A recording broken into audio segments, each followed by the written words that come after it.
Hello, this is Channel 2 News. Today we have a special guest who is going to tell us what happened after the war against Al-Qaeda.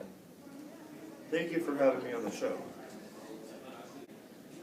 There are not many results of this war yet because it's still going on, but there are a few. One of them being Osama bin Laden being killed.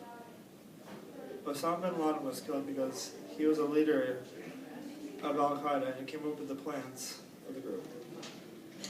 Another result was that ISIS, the now famous terrorist group, split apart from Al-Qaeda in February 2014. ISIS were rebels and did not agree with Al-Qaeda's commands. You could say they were more evil and had more hatred for the human race than Al-Qaeda. We have another special guest who will be talking about what happened during the war. Thank you for having me on the show. It is a pleasure to be on at this time. Al-Qaeda was the mastermind behind 9/11.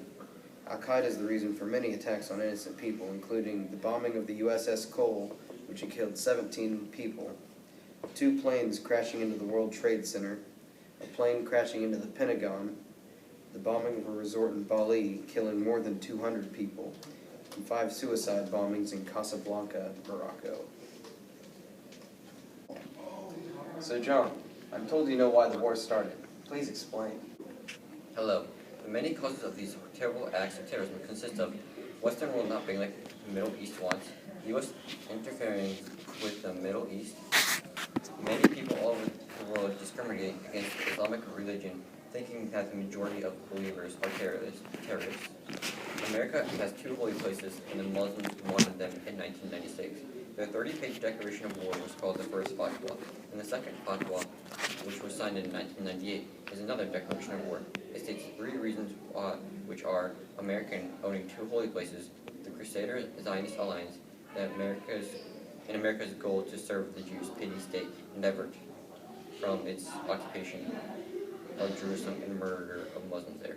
It also includes instructions to Muslims all over the world, and that is the ruling to kill the Americans and their allies, civilians, and military is an individual duty for every Muslim who can do it in any country in which it is possible to do. Every Muslim who believes in God and wishes to be rewarded to comply with God's word, kill Americans and plunder their money wherever and whenever they find it. Now Darian, what were the effects of 9/11? Some of the after effects of 9/11 are more security for our borders and airports. Airport security has gotten much better. There are more searches and better technology to detect if someone is going to try to attack. There are more programs to help investigate certain individuals to see if they are potential terrorists.